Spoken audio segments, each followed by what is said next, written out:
Rahim. Excellencies, ladies and gentlemen, on behalf of His Highness the Aga Khan, I thank the governments of Germany, of Qatar, of the United Kingdom, as well as the United Nations for convening this meeting at a time when so many Afghans are in peril. Since August, despite huge challenges, in cooperation with UN agencies, the Aga Khan Development Network has maintained its life-saving work across Afghanistan, keeping its hospitals and clinics open, assisting communities with food, shelter, and livelihoods, and continuing to help thousands of children of both genders to access learning. That is a sign of the unfailing commitment of the Ismaili Imamate and the AKDN to the people of Afghanistan. Our experience over the past 3 decades, along with generous support from many international partners, has taught us to believe deeply in the capacity of Afghans, in their pluralism, and in the strength of their vibrant, diverse communities. They have shown time and again that they're resilient and resourceful, but today they need help. That is why we urge the international community to support the UN's humanitarian appeal with generosity and urgency. But it must also address the causes of this crisis: the economic collapse, banking and monetary paralysis, and the strangulation of legitimate Afghan businesses and jobs. These deserve equally urgent and practical attention. Today, we must send a signal of hope to Afghans across the country, and especially at the community level where Afghanistan's future will be determined. It is there that Afghans of all backgrounds will come together to address their most urgent needs. Let us act swiftly in solidarity, with foresight and with compassion. Thank you. Bismillahir-Rahmanir-Rahim. Senator Javed Jabbar, Dr. Jeffrey Sachs, Chief Guest, Mr. Zakir Mahmood, Chairman, AKU Board of Trustees, President Suleiman Shahabuddin, Provost and Vice President Academic Dr. Karl Amrein, Distinguished University Professor Dr. Zulfikar Bhutta, guests and colleagues. Assalamu alaikum and good evening. I would like to begin with an acknowledgement of the importance of today's inaugural seminar hosted by the Aga Khan University's Institute for Global Health and Development, entitled Pakistan's Challenges of Climate Change, Health and Nutrition in the Context of Sustainable Development Goals, Strategies for Change.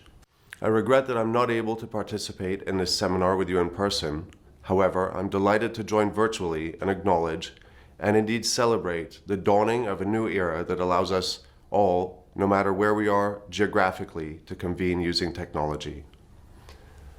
The theme of today's event is of great significance, perhaps of existential importance to humanity, and I carry a personal commitment to the issues covered. The Aga Khan Development Network's commitment to climate protection and adaptation is firmly established. Our overriding principles are built on clear values and ethics that permeate all of our organizations and operations. Allow me to articulate 4 such principles that guide our work in climate change. Number 1, responsible stewardship of the environment. We are evolving our programs and operations so that they help restore and protect the natural environment wherever possible by applying environmental policies that reflect international best practice. Number 2, proactive, socially responsible leadership on the most urgent issue of our time. We seek to reduce carbon emissions and increase carbon stock by investing in energy efficiency, renewable energy, sustainable agriculture, and nature-based solutions, while also helping others to do the same. Number 3, leading by example. We are committed to reducing greenhouse gas emissions from our own operations in line with science-based targets. We will reduce carbon to net zero across AKDN by 2030. Number 4, putting people at the center. We are always focused on improving the quality of life and well-being of the poorest and most vulnerable. The communities we serve are at the greatest risk, so we are building climate resilience across geographies by working with communities alongside government, civil society, and the private sector. We want to ensure that in the face of climate change, people not only survive, but also thrive. The AKDN is active on environment and climate change issues across 30 countries, and we see increased and accelerated action as a moral imperative. We can and must do more. Before turning to Pakistan, I would like to share several examples of our work elsewhere in the world to help illustrate the range of our activities. In Kenya, we are working with local organizations to replant the forest and nurture environmental conservation along the Great Rift Valley. In Tajikistan, the Aga Khan Agency for Habitat is working with mountain communities to help them prepare for increased disasters from flooding and glacial melt, to protect critical infrastructure and essential services, and to plan for the future.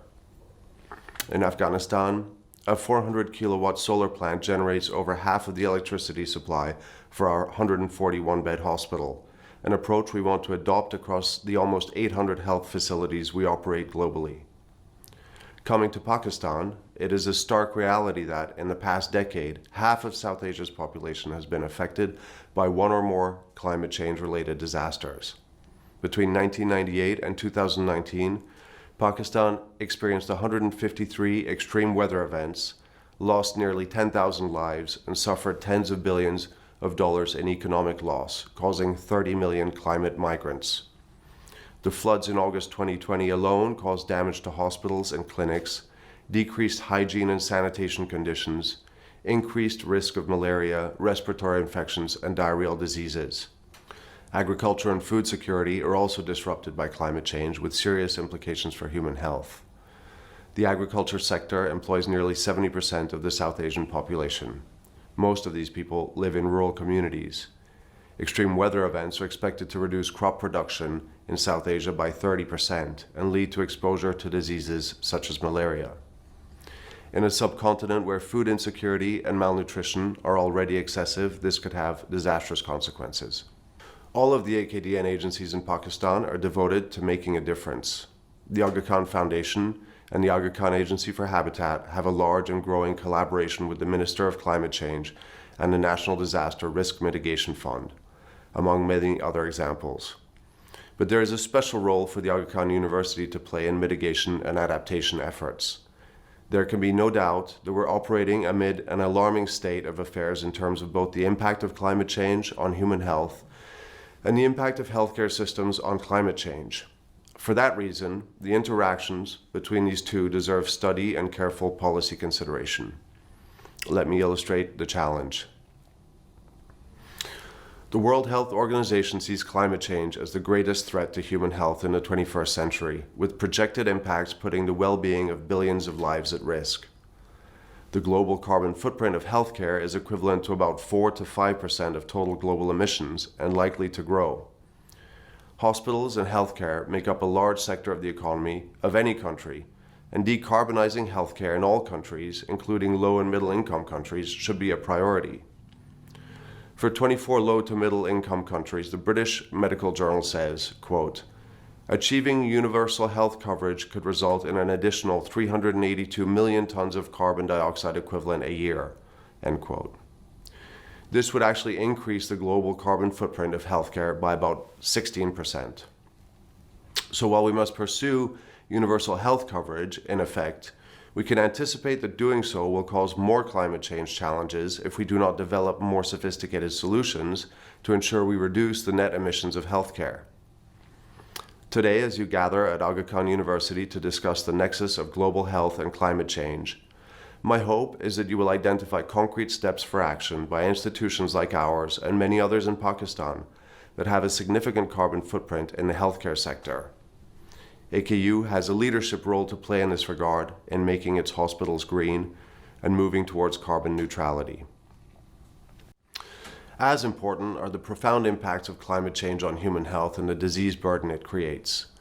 This includes increased illness and death from respiratory and cardiovascular diseases, injuries, and malnutrition, as well as infectious and vector-borne diseases. The bulk of these are also borne by the poorest of the poor, often women. These magnify already huge inequities, compounding the effects of the most marginalized communities. The injustice is that those contributing the least to climate change are often among the worst affected. And so now, with the launch of AKU's Institute for Global Health and Development, we have a special opportunity for even more scholarship, research, and capacity development in these areas. Through events like this one and research done on a daily basis, our hope is that IGHD will be at the forefront of understanding and addressing climate change and global health in Pakistan and well beyond. I want to close by thanking you all for joining this event and for your continued commitment to this work. As you can see, I feel strongly about it, and I appreciate the opportunity to share my perspectives and to underscore my personal commitment. Nothing is more important for our future on the planet. I would like to convey my best wishes for the seminar and a strong desire to see tangible results and recommendations. We must act together with greater understanding, greater purpose, and greater speed if we are to avoid the worst consequences for peoples of Pakistan, South Asia, and the world. Bismillahirrahmanirrahim. Excellencies, ladies and gentlemen, I would like to congratulate the Nation Media Group on holding this 4th edition of the global award-winning Kusi Ideas Festival. Since it was founded by His Highness the Aga Khan in 1959 during the struggle for independence and Pan-Africanism, the group's path has been closely entwined with the history of Kenya, of East Africa, and of the African continent. Yet again, Nation Media Group has shown thought leadership in encouraging dialogue on key issues affecting not only the countries where the group is active, but all of Africa. Like the Kusi trade winds that opened new markets and enabled trade and the flow of ideas between Asia and Africa for centuries, Nation Media Group, which is a part of the Aga Khan Development Network, has sought to enable a Pan-African ideas transaction market to discuss the issues facing Africa and what actions the continent should consider in order to secure a bright future in the 21st century. The theme of this year's festival, climate change, is timely, as climate breakdown is the most crucial existential threat that Africa, and indeed the world, is currently facing. The continent has, in recent times, seen a multitude of natural disasters due to climate change, including floods, locust infestations, water scarcity, and food shortages. Currently, some 40 million people in the Horn of Africa are facing famine as a result of the drought, which is robbing Africa, whose strength has always been her people and their resilience, of her most valuable resource. Today, you will hear how temperatures in Africa are rising and are set to rise faster than the global average during the 21st century. You will also hear that while Africa has contributed negligibly to the changing climate, being responsible for only 2 to 3% of global emissions, it stands out disproportionately as the most vulnerable continent in the world to climate change, a vulnerability exacerbated by the continent's prevailing low levels of socioeconomic growth. More importantly, however, you will hear from some remarkable individuals and organizations that have responded to the challenges posed by climate change. This festival brings together some of the best minds in Africa to take this agenda forward, and most importantly, implement the ideas and solutions that will be discussed here. The Aga Khan Development Network is also transforming its business and programmatic models to respond to this crisis. The network, which is present in over 30 countries globally and whose agencies have operated in 14 countries in Africa, in the sectors of education, health, finance, media, culture, tourism, industry, and infrastructure for over 100 years, is making environment and climate a core strategic priority. Our overriding principles, encapsulated in the AKDN Environment and Climate Commitment Statement, are as follows. We will exercise responsible stewardship of the environment. AKDN's operations help to restore and protect the natural environment wherever possible and do not contribute to its degradation. We will put people at the center and focus on improving the quality of life of the poorest and most vulnerable, our key stakeholders. We will demonstrate proactive, socially responsible, and values-oriented leadership. All AKDN operations across agencies and institutions will have net zero emissions before 2030. We will lead by example and share our experiences with others to influence policies, raise awareness, increase impact, and affect social transformation.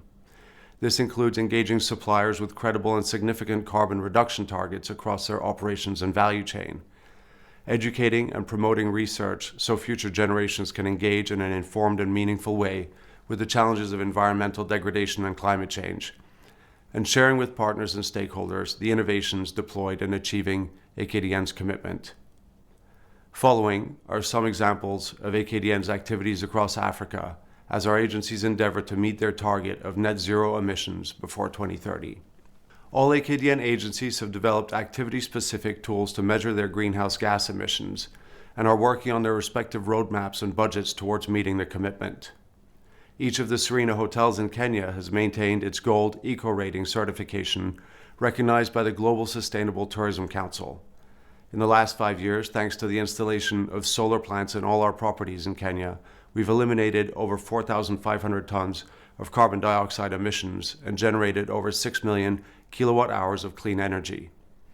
In addition, all our lodges actively support ecotourism, climate resilience, water and energy conservation, reforestation, and species conservation projects. We work with rural communities alongside government and civil society to strengthen climate resilience so that in the face of major climatic changes, they not only survive but also thrive. This is achieved through developing understanding and local ownership for adaptation and mitigation measures. We have changed agricultural practices for tens of thousands of farmers to whom we provide a guaranteed price and market towards more nature-based solutions and thereby strengthen their resilience. Through schools across East Africa, we're advancing a new concept, play, pluralism, and planet, to ensure the next generation of leaders are climate aware, climate empathetic, and climate resilient. In AKDN schools, multiple environmental projects have been active for many years, including beach cleanups, green clubs, and tree planting. Along the Kenyan coast, we will plant over 500 acres of mangroves with local communities to enable carbon sequestration and encourage new forms of environmentally conscious, community-based development. In Kenya alone, we have already planted over 12 million trees in the last years. As you will hear, the Nation Media Group has embarked on an ambitious digital transformation journey, which should make a marked contribution to our emissions reduction targets. All of us here recognize that the challenge is immense, and there is much work to be done.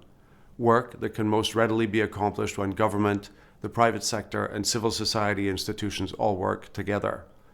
To this end, the Ismaili Imamate and the Aga Khan Development Network are committed to expanding their efforts, in partnership with others, to improve the living conditions, opportunities, and quality of life of people in Africa, underpinned by our strong ethics and values, which include concern for vulnerable people, compassion, generosity, and excellence. Thank you. Rahim. Excellencies, ladies and gentlemen, I thank the European Commission for inviting me to this conference. It is the first under a new Syrian government, and therefore guided by a spirit of possibility to revive the country and to reset its international relationships. The Shia Ismaili Muslim community, of which I am the Imam, has been established in Syria for more than 1,000 years. The Ismaili Imamate and the Aga Khan Development Network renew today the pledge of our ongoing and permanent support for the Syrian people and our determination to help foster peace, hope, and development for a better future. We commit today to make available a minimum of €100 million over the next 2 years towards Syria's recovery. With our partners, we intend to scale up humanitarian efforts to invest in renewable energy and other vital areas of the economy, to expand the provision of healthcare and education, to address food insecurity, to restore and preserve Syria's rich cultural assets. This work will require critical enabling conditions, foremost of which is an end to violence and a commitment to peace by all parties. It is our dearest hope and expectation that Syria's new government will uphold its promise of enlightened, pluralistic, and inclusive government for all Syrians, irrespective of gender, faith, or background. Now is the time to address a massive humanitarian crisis and the economic despair affecting the country. It's the time to release vital transitional assistance at scale because the Syrian people need support. We have an opportunity and an obligation now to foster hope, stability, and prosperity in Syria for all Syrians. Thank you. For my brother Ali and for me to be here with you. And it's our first trip together to see projects, and it's been fun. We're really happy to be here and really grateful for everything. Hazir Imam has always said, as has our beloved 48th Imam before him, that our Jamaat should always be learning, always be growing, always be acquiring new skills. I think Hazir Imam is going to be very happy to know that the institutions are doing great work here, that the agencies are doing great work here. We're looking forward to sharing what we've seen with him, and he will be He will be very happy, I know. I'll finish by thanking all of our well-wishers and our donors and our staff, and always last, but perhaps most, our volunteers, and thanking everybody's families as well for their contribution and their hard work. Again, we're really happy to be here. It's been fun, it's been inspiring, and it's been eye-opening. Your studies and your youth, adults will tell you that the future is ahead of you. I want to tell you that the future is what you leave behind you, shaped by every one of your actions and your statements and your decisions. The future follows behind you in the path that you choose. Look at this academy. It's an institution born of past decisions and past actions, which now will shape the future, the future of your families, and the future of this beautiful country, Mozambique.